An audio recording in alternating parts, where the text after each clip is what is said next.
Esta es la parábola del ecónomo camaldulero, como hay que traducir más bien que mayordomo de iniquidad, como traduce la Vulgata, en recomendación de la limosna. Se ha exagerado la dificultad de esta parábola. Tomás de Dío, cardenal cayetano, obispo de Gaeta, siglo XVI, comentador de Santo Tomás, dice que esta parábola es imposible de entender. Y sin embargo Jesucristo mismo declaró su sentido. Es un cuentito humorístico, pintoresco, en recomendación de la limosna, presentada no como obligación, sino como un buen negocio, o sea, una buena inversión. Por tanto, haceos amigos con el dinero inicuo, dice Jesucristo, o mejor dicho, con el ídolo inicuo, mammona iniquitatis. Lo que le daba en rostro a Tomás de Dío es que aquí Jesucristo aprobó y alabó a un ladrón, dice él. Pero tendría que probar que es un ladrón este administrador, lo cual el texto no lo da. Al contrario, a mi parecer da lo contrario. Pues esa palabra que aquí han traducido deshonesto, el patrón alabó a este administrador deshonestos, dice frónimos, el texto griego, que significa prudente, no deshonestos. A lo más significa sagaz o habilidoso, pero no significa deshonesto. Si el patrón hubiese sido robado, no hubiese alabado al administrador por su prudencia. Fue vivo, fue un avivado, que eso es lo que significa camaldulero en España.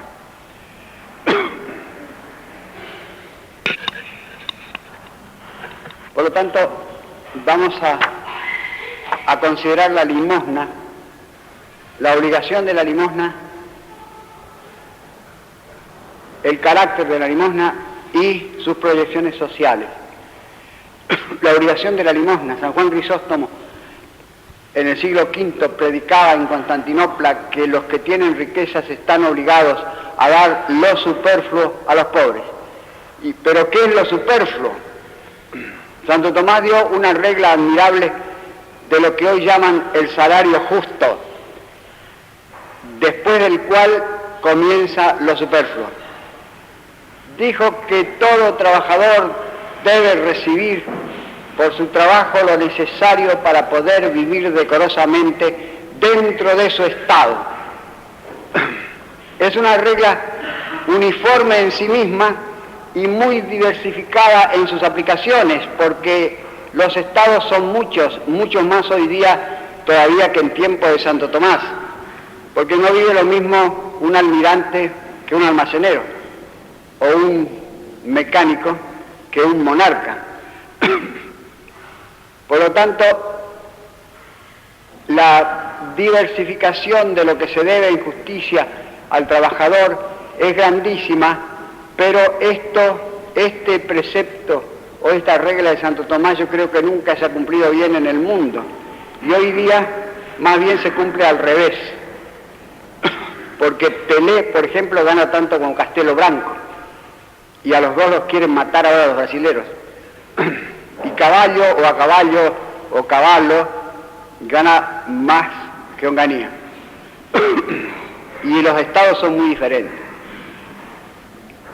El socialista Bernard Shaw corrigió la regla de Santo Tomás, o mejor dicho, la arrojó, estableciendo la regla socialista de que todos deben ganar exactamente lo mismo. Pongamos 75 libras esterlinas por mes. Los almaceneros y los almirantes, los mecánicos y los monarcas, los tenores y los tenientes coroneles, los basureros y los banqueros. Escribió un libro ingeniosísimo llamado Guía Política para la Mujer Inteligente acerca del capitalismo, el socialismo y el fascismo, lleno de ingenio y de conocimiento de la vida británica, pero asentado sobre un disparate. Dije ingeniosísimo, no dije inteligente, porque no es lo mismo el ingenio que la inteligencia. La inteligencia es la facultad de lo real. El ingenio es la facultad de lo dialéctico. El ingenio sirve para discutir y la inteligencia sirve para saber las cosas como son. Bernard Shaw es tal vez el hombre más ingenioso que ha existido en el mundo, excepto don Francisco de Quevedo. Pero no es inteligente, es un sofista y un bufón. Yo pensé en escribir otro libro parecido, Política para Mujeres, con el principio de Santo Tomás, que todo hombre debe recibir por su trabajo lo necesario para que pueda vivir decorosamente dentro de su estado o según su estado. Escribí 3 o 4 cuadernos y después lo abandoné. No sé bien por qué. Puede ser que pensé que las mujeres no deben meterse en política.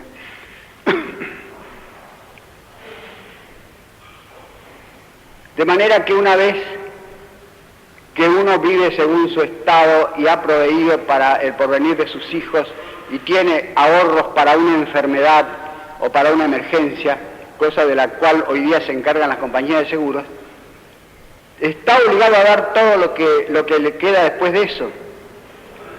Jesucristo no habló nunca de obligación, recomendó a la limosna de todas las maneras posibles, incluso presentándola como una buena inversión del dinero a cobrar en la otra vida. Pero no dijo nada como deber bajo pecado.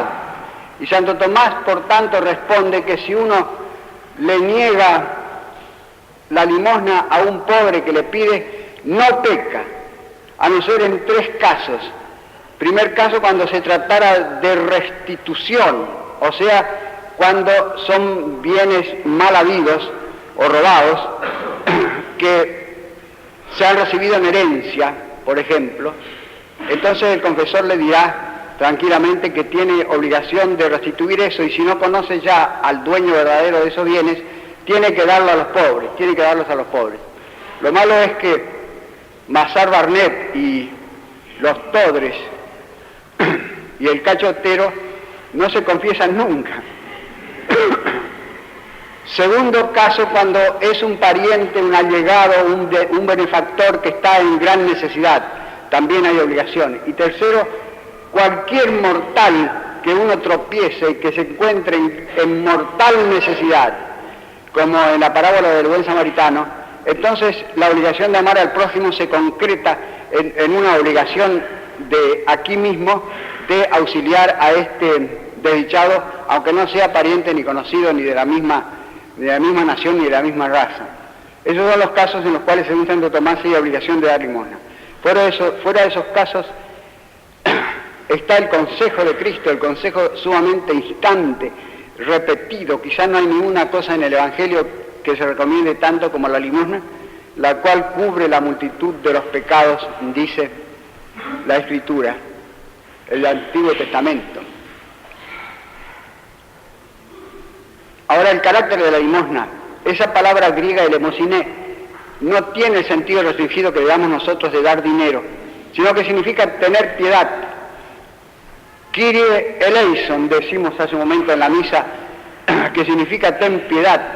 De manera que Santo Tomás enseña que cualquier ayuda al prójimo es limosna. Cualquier bien hecho por amor del prójimo, cualquier acción hecha por amor del prójimo es limosna.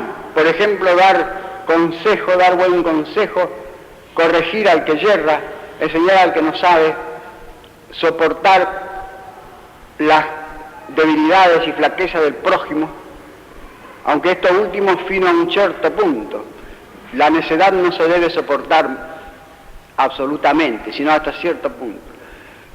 De modo que, según Santo Tomás, todos podemos hacer limosna, los ricos y los pobres, y esta limosna espiritual es más valiosa que la limosna temporal. Y también esas virtudes que los paganos ponderaban tanto, la munificencia y la magnificencia, son limosna, son caridad cristiana. La munificencia significa la facilidad en dar regalos, donativos, préstamos, de munus, que significa regalo en latín, y la magnificencia consiste en hacer grandes obras de provecho común, como iglesias, bibliotecas, museos, asilos, etc. con tal que no sean el Museo del Fútbol Argentino que estaban por hacer ahora, o la exposición de la Filatelia, o la Biblioteca José Ingenieros, que había proyectado Rabanal con 12 bibliotecarios.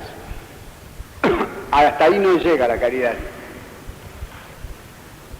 Lo tercero son las proyecciones sociales de la caridad, de la limosna, entendida así. Simplemente suprimiría la cuestión social, la llamada cuestión social, o bien le quitaría todo su filo. Donoso Cortés escribe que en los grandes siglos cristianos la limosna, entendida así como caridad total y como caridad personal, porque no es propiamente caridad la que hace el Estado oficialmente, es repartir dinero. La caridad es la que se hace con discreción y con amor, o sea, personalmente, como hacen las damas ayudantes de los hospitales o los caballeros de San Lázaro actualmente. Sobre esto se podría hacer un gran sermón, pero lo omito porque enseguida me voy a encontrar que estoy hablando contra los casinos y contra la lotería, que es el impuesto a los onzos, decía el conde de Cabul. O bien estoy hablando contra los premios literarios, de los cuales nunca me han dado ninguno, ni yo tampoco quiero, ni a la fuerza lo admitiría, porque son limosna mal hecha, todas esas cosas del Estado, suelen ser limosna mal hecha. Por lo tanto, dice Donoso Cortés, que en otro tiempo la Iglesia suprimió la cuestión social con la caridad y que hoy día no hay solución a la cuestión social sin la caridad. En efecto, los socialistas dicen que no quieren limosnas porque son degradantes, que ellos quieren justicia que no es degradante. Y en realidad lo que es degradante es morirse de hambre por falta de alguien que lo ayude. Es verdad, eso es lo verdaderamente degradante.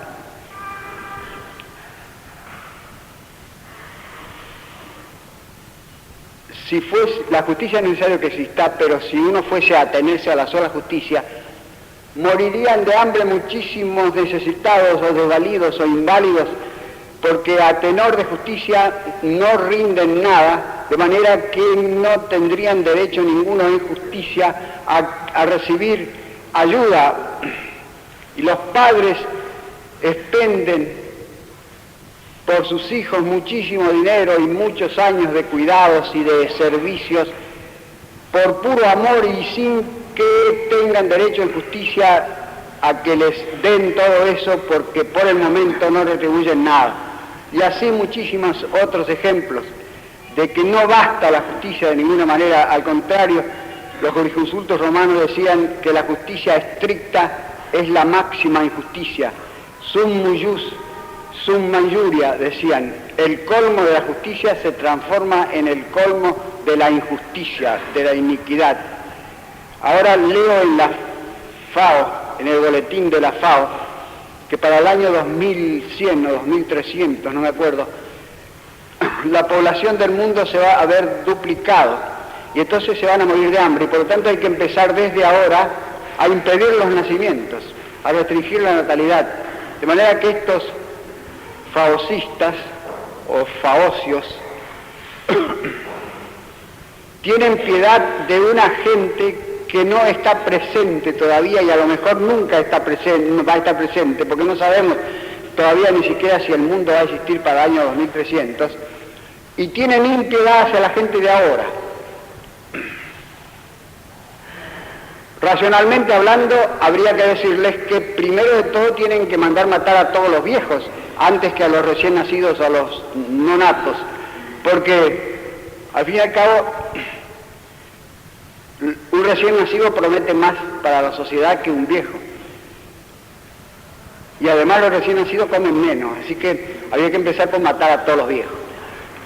Estas soluciones socialistas son puro disparate. La solución de Bernard Shaw traería al mundo un enorme desorden, un caos, si se quisiese pagar a todos, a cada uno, exactamente el mismo salario por su trabajo. De manera que esto es lo que se me ocurre decir acerca de la limosna, de la cual hay otras 3 parábolas en el Evangelio. Santo Tomás se pregunta si uno puede robar, si yo puedo robar para auxiliar a una persona que está en mortal necesidad y no tengo recursos propios para ayudarla. Y dice, contesta, oh manes sacrosantos de la propiedad, del derecho de propiedad, contesta que sí, cosa que lo haría poner furioso a Horacio Teri o a Horacio Sueldo, que dirían que es una herejía. Pero por suerte en la Argentina vige todavía mucho la caridad privada y yo no me he visto obligado a robar nunca para socorrer a la viejita que vestida de una bolsa se sienta a la puerta de mi casa. Pero si algún día me decidiera a robar, entonces robaría a mis editores.